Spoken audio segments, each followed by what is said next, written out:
નમસ્કાર, good morning વિદ્યાર્થી મિત્રો. વેદ ડિજિટલ એજ્યુકેશનમાં હું શિરોયા કૌશિક આપનું હાર્દિક સ્વાગત કરું છું. તો વિદ્યાર્થી મિત્રો, આ વિડીયોની અંદર આપણે ધોરણ 12 વિષય ગુજરાતી અને બોર્ડ દ્વારા જે નવા પેપર સ્ટાઇલ પ્રમાણે આપણે આ વિડીયોની અંદર આપણું ગુજરાતીનું પેપર જોશું. અત્યાર સુધી શું જૂની પેપર સ્ટાઇલ પ્રમાણે પણ હવે જે જાહેરાત કરી કે ભાઈ ફોર્મેટમાં થોડોક ચેન્જ કરી હેતુ પ્રશ્ન થોડાક વધારે આપી જેથી કરીને વિદ્યાર્થી સારા માર્ક્સ લઈ શકે, એના અનુરૂપ આપણે હવે આ પ્રશ્નપત્રનું સોલ્યુશન સાથે આ વિડીયો જોશું. તો ગુજરાત માધ્યમિક ઉચ્ચતર માધ્યમિક શિક્ષણ બોર્ડ ગાંધીનગર, શૈક્ષણિક વર્ષ 2023-24, ધોરણ 12 વિષય ગુજરાતી, પ્રથમ ભાષા 001 આપણો આ કોડ છે. અને સામાન્ય પ્રવાહ. સામાન્ય પ્રવાહ એટલે એવું ન સમજવું ખાલી કોમર્સને જ લાગુ પડે અને આર્ટ્સમાં બીજો આવે. આર્ટ્સ અને કોમર્સ ગુજરાતી વિષય બંને માળખું સરખું જ રહેશે.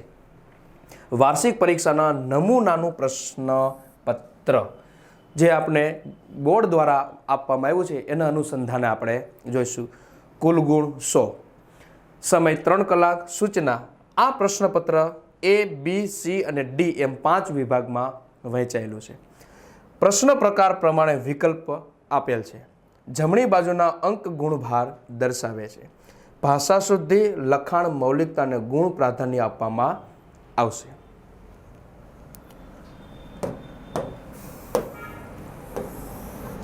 સૌપ્રથમ વિભાગ A. એ વિભાગ પદ્ય આધારિત એટલે કે કાવ્યને આધારિત. અત્યાર સુધી આપણે ગુજરાતીમાં વિકલ્પ ન હતા, પણ હવે નવા પ્રશ્નપત્ર પ્રમાણે 3 વિકલ્પ આપવામાં આવ્યા છે. નીચે આપેલ પ્રશ્નોમાં સાચો વિકલ્પ શોધી લખો. પ્રત્યેકનો 1 ગુણ, 3 પ્રશ્ન અને 3 ગુણ. સમગ્ર બ્રહ્માંડમાં કોણ વ્યાપેલું છે? માણસોએ, ઈશ્વર, સંત ભક્તો કે ગ્રંથ?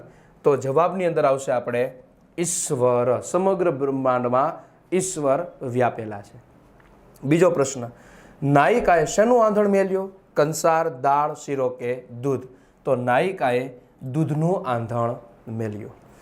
ઓલિયાના ન્યાયને તમે કેવો કહેશો? ખોટો, તટસ્થ, સાચો કે ગેરવ્યાજબી? તો જવાબમાં આવશે સાચો. આ પ્રમાણે તમારે વિકલ્પ આવશે અને એ વિકલ્પના સાચા જવાબ તમારે પુરવણીની અંદર લખવાના રહેશે. આ સિવાય જો કોઈ વિદ્યાર્થી મિત્રોને સંપૂર્ણ સોલ્યુશન PDF જોતી હોય તો પ્લે સ્ટોરની અંદર તમે જાશો, એમાં તમે વેદ ડિજિટલ એજ્યુકેશન એવું લખશો એટલે આ પ્રમાણે તમારી એપ્લિકેશનમાંથી આવું પેજ ખુલશે, જેમાં તમારે મોબાઈલ નંબર અને સેન્ડ OTP એવું તમારે આવશે. સેન્ડ OTP થશે એટલે આ પ્રમાણેનું પેજ ખુલશે, જેમાં તમારે પેડ કોર્સ અથવા એક્ઝામ પેપર બેમાંથી કોઈ પણ એકમાં જાશો, એમાં તમને સંપૂર્ણ સોલ્યુશન મળી જશે.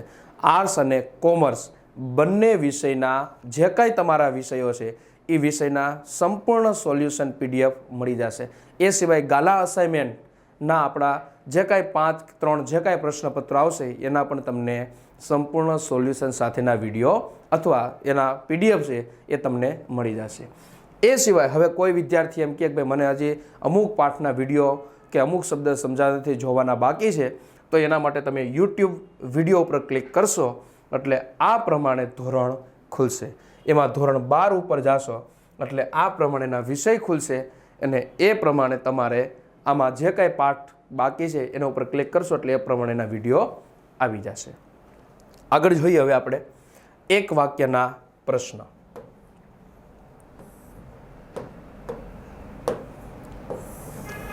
ત્યાર પછી આવશે હેતુલક્ષી પ્રશ્નો, જેમાં 3 પ્રશ્ન અને 3 ફરજિયાત.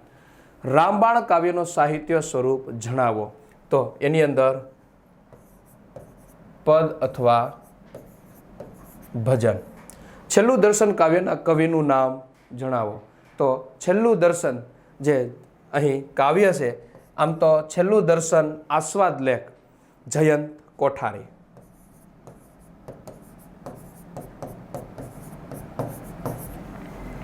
ભાણી કાવ્ય કયા સંગ્રહમાંથી લેવામાં આવ્યું છે? તો ભાણી કાવ્ય છે એ કયા સંગ્રહમાંથી લેવો? તો કે ગોરસી નામનો જે સંગ્રહ છે તેમાંથી. નીચેના પ્રશ્નના એક વાક્યમાં ઉત્તર લખો. એની અંદર પ્રશ્ન 4 પૂછશે અને 4 ગુણ. ગોપી શેની બિંદી લગાવવાની ના પાડે છે? તો કે કસ્તુરી કેરી બિંદી હું લગાવીશ નહીં. કવિએ નગરને કોની ઉપમા આપી છે? તો કે અબુધ બાળકની સાથે જે નગરને સરખાવ્યું છે તેની. બાનું હેત એટલે વહાલ કેવું છે? તો કે બાનું હેત છે એ રસગુલ્લાની સાચણી જેવું જોવા મળે છે. ભાણીએ કપડાં ધોવાનો કયો સમય પસંદ કર્યો? તો કે ભાણીએ રાત્રિનો સમય પસંદ કર્યો. આ પ્રમાણે તમારે એક વાક્યના પ્રશ્ન છે એ આવશે અને એના જવાબ લખવાના રહેશે. ત્યાર પછી નીચેના પ્રશ્નોના 3-4 વાક્યમાં ટૂંકમાં ઉત્તર લખો. કોઈ પણ 3 પ્રત્યેકના 2 ગુણ. તમારે અહીં 4 પ્રશ્ન આપ્યા છે. પ્રશ્ન ક્રમાંક સળગાવશે 11, 12, 13, 14. એમાંથી તમને આવડતા કોઈ પણ 3 પ્રશ્ન તમારે લખવાના રહેશે. સોનું તો આખરે સોનું જ છે એમ સાથી કહી શકાય, કારણ કે સોનામાંથી અલગ અલગ ઘરેણાં બનાવવામાં આવે છે. એ વીંટી, નેકલેસ, કાંડું, પણ આ બધાને તમે ઓગાળી નાખો તો અંતે તો એ સોનું જ રહે છે. એટલા માટે સોનું તો આખરે સોનું જ છે એમ કહી શકાય. નાયિકાને શા દુઃખ વેઠવા પડ્યા હતા? તો એના પતિને મનાવવા માટે જે દુઃખ વેઠવા પડ્યા હતા, ભવના અબોલાને આધારે તમારે એ 2 ગુણના પ્રશ્નનો જવાબ લખવાનો રહેશે. શક્યતાના દ્વાર ખખડાવવા એટલે શું? તો કે અશક્ય વસ્તુ છે એને શક્ય કરી શકાય કે કેમ એ તપાસી જુઓ. એના માટે પથ્થરનું પણ ઉદાહરણ આપ્યું કે પથ્થર નિર્જીવ છે, એ બોલી શકતો નથી, તો એને બોલાવી જુઓ. અશક્યને શક્ય થાય છે કે કેમ એને અનુસંધાને તમારે જવાબ લખવાનો રહેશે. ધમાલ શબ્દ દ્વારા કઈ મનોદશા પ્રગટે છે અને શા માટે? તો એ ધમાલ શબ્દ અંતિમ દર્શનને આધારે એ તમારે જવાબ ધમાલ શબ્દનો છે એ લખવાનો રહેશે. અને એની મનોદશા જે છે કવિની, એના પત્નીનું જે મૃત્યુ પામ્યા છે એનું હવે આ છેલ્લું દર્શન છે, એટલા માટે શબ્દ પ્રયોગ થયો છે. ત્યાર પછી સવિસ્તર પ્રશ્ન. તો સવિસ્તર પ્રશ્નમાં તમને 2 આપશે. અત્યાર સુધી શું હતું? પહેલો ફરજિયાત, બીજાના અથવામાં બીજો, પણ અહીંયા તમને 2 જ આપશે અને એકના અથવામાં 1 અને એના 4 ગુણ. ઉર્મિલાનું ચરિત્ર ચિત્રણ કરો. તો ઉર્મિલા જે કાવ્ય છે, પતિને જ્યારે વનમાં જવાનો છે અને ઉર્મિલા જે ચિંતા કરે છે કે 14 વર્ષ સુધી પતિ વગર પોતાને રહેવાની છે અને એની જે પરિસ્થિતિ સર્જાણી છે એના અનુસંધાને તમારે એ જવાબ લખવાનો રહેશે. કોઈ એમ કે એ પ્રશ્ન મને અઘરો પડે છે, તો એના અથવામાં તમારે બીજો પ્રશ્ન આપ્યો છે જેમાં દમયંતી સ્વયંવર આખ્યાનકનની કથા વસ્તુ તમારા શબ્દોમાં લખો. તો દમયંતી સ્વયંવર છે એ આખ્યાન ખંડને આધારે, જેમાં 4 દેવો એ નળ બનીને આવે છે અને એ એકબીજાને જે શ્રાપ આપે છે અને અંતે એ પોતે સાચા રૂપમાં આવી અને નળ દમયંતીને કુલ 9 વરદાન આપ્યા અને એના આધારે તમારે કડવાની કથા છે એ તમારે લખવાની રહેશે. એ અને બી વિભાગ બંનેનું માળખું સેમ રહેશે.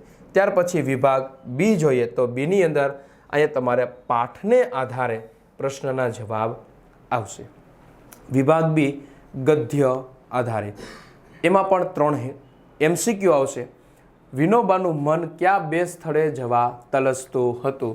તો અહીંયા બંગાળ હિમાલય, બદ્રીનાથ કેદારનાથ, કાશી હરિદ્વાર, ગંગોત્રી કે માન સરોવર? તો જવાબમાં આવશે બંગાળ અથવા હિમાલય. હીરાને શાનો શોખ હતો? કપડાનો, ફરવાનો, ઘરેણાનો કે ખાવાનો? તો જવાબમાં આવશે ઘરેણાનો.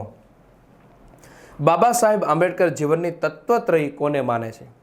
અસ્પૃશ્યતા નાબૂદીને, રાષ્ટ્રપ્રેમને, સમાજ સુધારણા ચળવળ કે સ્વતંત્રતા, સમાનતા કે બંધુતા?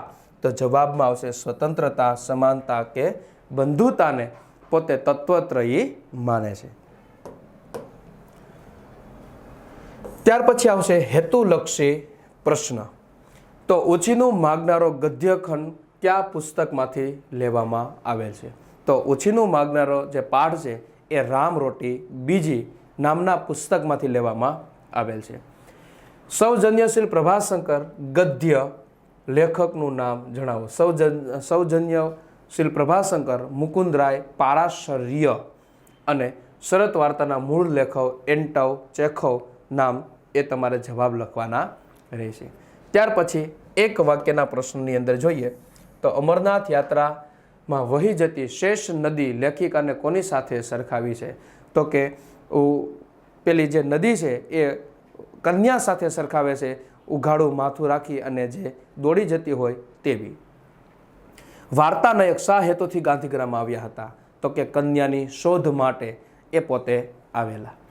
ઈશ્વર સર્વવ્યાપી ગદ્યમાં વિદ્યાર્થીએ શિક્ષકને શો પ્રશ્ન કર્યો? તો કે આ જગત, આ પૃથ્વી શેમાંથી ભગવાને બનાવી હશે એવો પ્રશ્ન કંઈક વિદ્યાર્થીઓ શિક્ષકને કરે છે. અનિરુદ્ધને નથી શબ્દનો અર્થની ખબર ક્યારે પડી? જ્યારે એના માતા દ્વારા નથી શબ્દ એટલે શું એવું સમજાવવામાં આવ્યું ત્યારે નથી શબ્દને અર્થની ખબર એમને પડી. ત્યાર પછી નીચેના 3-4 વાક્યના ઉત્તર લખો. કોઈ પણ 3, પ્રત્યેકના 2 ગુણ. એમાં 6 ગુણ એટલે કોઈ પણ 3 તમારે લખવાના રહેશે. અમરનાથ યાત્રામાં લેખિકાને કયા કયા અનુભવો થયા? તો એ પાઇનનું જે વૃક્ષ છે અને એની સાથે જે શેષ નદી નદીના કાંઠે વહી જતી હતી, ત્યાં રસ્તામાં એને હઠીંગસિંહ, કૃષ્ણસિંહ હઠીંગસિંહ જે મળ્યા છે, એની સાથે વરસાદના ફોરાઓનો જે આનંદ છે, એ હરઘરનું જે મેદાન છે, એ જે અનુભવ થયા, એ 2 ગુણને આધારે તમારે લખવાનું રહેશે. ગોળમેજી પરિષદના ભાષણ પછી ડૉક્ટર બાબા સાહેબ આંબેડકર વિશે કેવો ખ્યાલ ઊભો થયો? તો એ તમારે જે બાબા સાહેબ આંબેડકર વાળો જે પાઠ છે એને જે અનુભવ થયા હતા એ ગોળમેજી પરિષદ વખતે એના અનુસંધાને લખવાના રહેશે. મેટ્રિક સુધીનો અભ્યાસ કરનાર પટણે કેવી કેવી ઉચ્ચ સિદ્ધિઓ મેળવી હતી? તો સૌજન્યશીલ પ્રભાશંકર પાઠને આધારે તમારે જવાબ લખવાના રહેશે. વસુધામાં કેળવણી પામેલા યુવાનોને કેવા કેવા કાર્યો કરવાના છે? તો વસુધાની અંદર જે કેળવણી પામેલો યુવાન છે એ ગામને વ્યસન મુક્ત અંધશ્રદ્ધામાં ન માનતો હોય એવી જે કંઈ વાત કરી હતી. સાથે સાથે કે ગામના વ્યક્તિઓ છે એ સ્વાવલંબન બને એવું તમારે લખવાનું રહેશે. ત્યાર પછી સવિસ્તર પ્રશ્નોનો ઉત્તર લખો. કોઈ પણ એક. એમાં યુધિષ્ઠિર યુદ્ધ વિષાદ ગદ્યમાં યુધિષ્ઠિરનો વિષાદ આલેખો. તો કે યુધિષ્ઠિરને જે કાંઈ દુઃખ થયું હતું અને યુધિષ્ઠિર પોતે જે કાંઈ 5 પાંડવો, વ્યાસ, શ્રી કૃષ્ણ અને પાંચાલી આ વચ્ચે જે કાંઈ સંવાદ થાય છે કે ભાઈ 18 દિવસના યુદ્ધ પછી મને જે પસ્તાવો થાય છે, મારા શરીરમાં મારા હાથેથી જે કંઈ પાપ થયા છે એને મારે દૂર કરવા છે, એના અનુસંધાને લખવાનું રહેશે. અથવા ખીજડીયા ટેકરે શીર્ષકની ચર્ચા કરો. તો ખીજડીયો ટેકરો જે ભોજા કાળુ નામનો વ્યક્તિ છે અને એમને એ વસ્ત્રની જરૂર હતી અને ખીજડીએ ટેકરે જાય, કબર ખોદે, બાળક જીવતું નીકળે અને વિચારે કે બાળકને તો હું દાટી દઉં, પણ વિચાર આવ્યો કે જાતિ ઉંમરે મારે બાળ હત્યાનું પાપ શા માટે હું માથે લઉં? અને એ બાળકને પોસ્ટ માસ્તરને સોંપે છે અને ત્યારે એને માગણી કહે છે કે તારે જે જોતું હોય માગી લે. ત્યારે એક જોડ જે લુગડાની માગણી કરે છે એવી ઘટના તમારે આ જવાબમાં લખવાની રહેશે. તો વિદ્યાર્થી મિત્રો, આ વિડીયોની અંદર આપણે વિભાગ A અને B જોયું. નેક્સ્ટ વિડીયોની અંદર વિભાગ C નું સોલ્યુશન આપણે મેળવશું. અહીં સુધી રાખીએ. અસ્તુ.